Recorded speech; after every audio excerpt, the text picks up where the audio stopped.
सौभाग्यशाली गुरुमुखों, बहुत ही प्यारा सत्संग परम पूजनीय महात्मा जी द्वारा। तो आइए हम सब गुरुमुख जन सबसे पहले महात्मा जी का सत्संग श्रवण करते हैं। चलिए शुरू करते हैं। इसी प्रकार अपना ध्यान सन्मुख विराजमान श्री श्री 108 श्री परमहंस जी महाराज जी के दिव्य दर्शन दीदार करते हुए एवं दया के सागर कृपा निधान परम हितैषी श्री श्री 108 श्री हाजूर श्री सतगुरुदेव महाराज जी का पवित्र सुंदर दर्शन दीदार करते हुए और अपनी मुख रचना को पवित्र करने के लिए बड़ी मीठी और ऊंची स्वर में मिलकर बोलना जयकारा।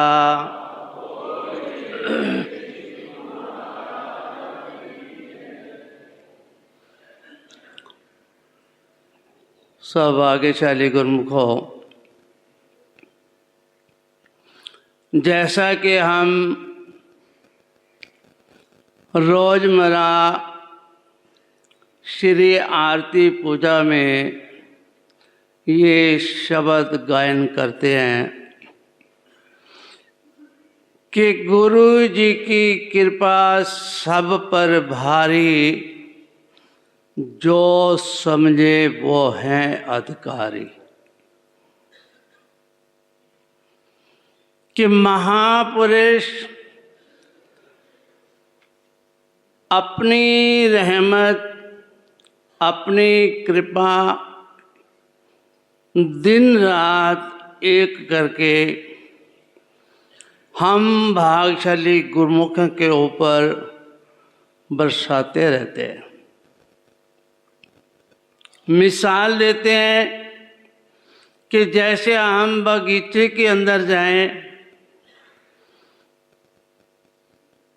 बगीचे के अंदर जाते ही फूलों की खुशबू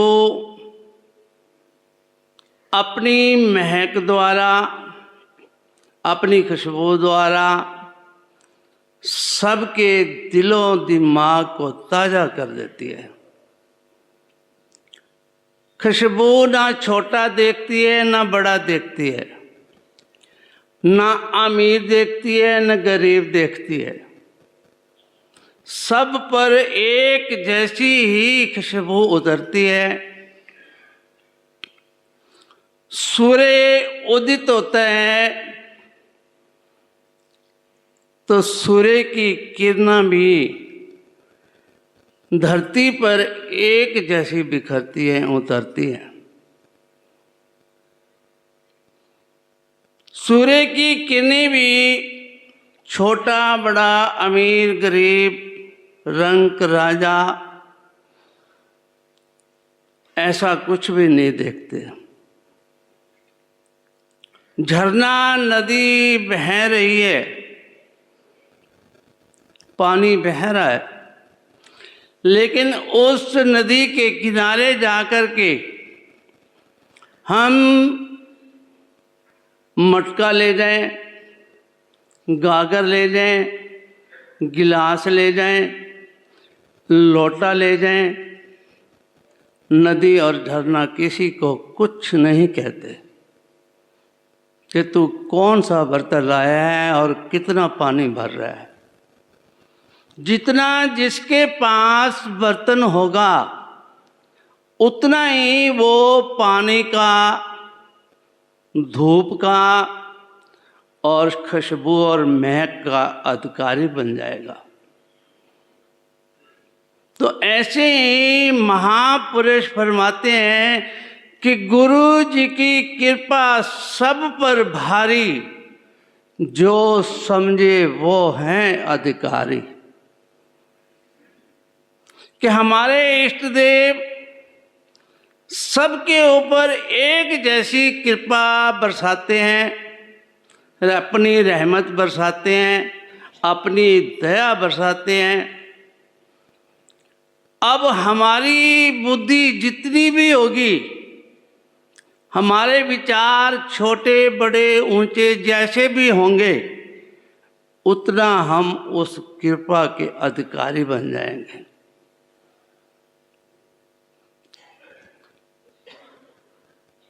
कि जिस दिल में सतगुरु का प्यार कभी कम ना होगा,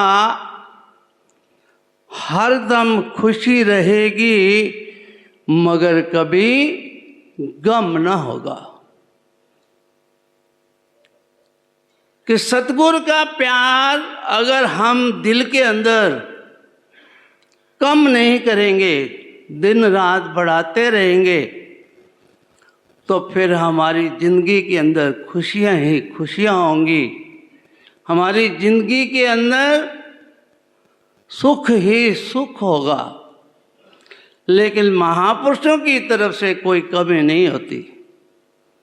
एक दफा हमारे श्री श्री 108 श्री पंचम पातशाह जी महाराज मलाडा देश में विराजमान थे। एयरपोर्ट पर जहाज को कुछ देरी थी।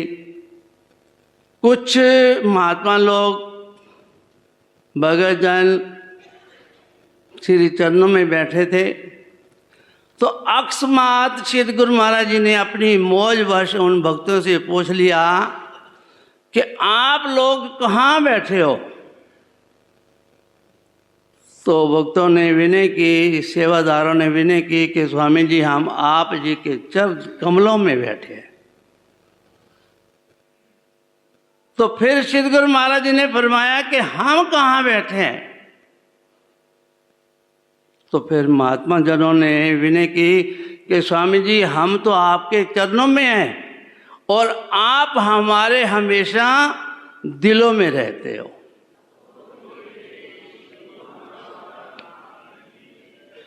हमारे दिल के सिंहासन पर विराजमान हो।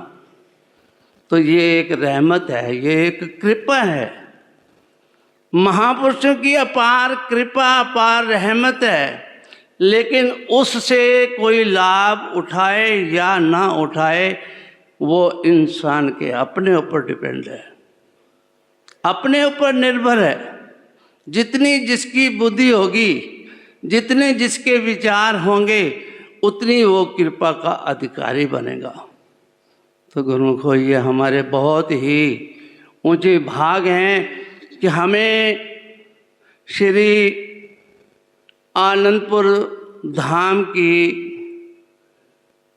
पवित्र छत्र छाया प्राप्त है और महापुरुषों की नज़दीकी प्राप्त है और उनकी कृपा प्राप्त है।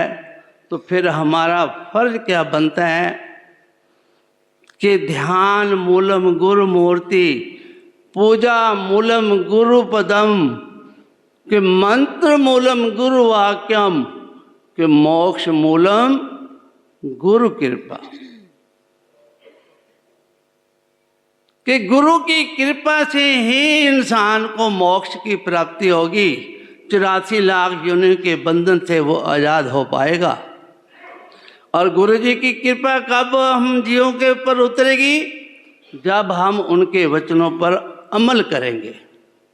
हमारे पंचम पातशाही महाराज जी ने हम जीवों के कल्याण हेतु 5 नियमों की पालना हमें जितलाई और अब अपनी रहमत, अपनी कृपा द्वारा श्री गुरु महाराज जी ने हम जीवों के लिए 5 नियमों के साथ साथ 2 घंटे भजन पर कितना जोर देते हैं महापुरुष कि जो जीव 2 घंटे भजन करेगा उसका लोक भी सुखी बन जाएगा, परलोक भी सुहेला बन जाएगा और महापुरुषों की प्रसन्नता के पात्र बन जाएंगे। बोलो जयकारा।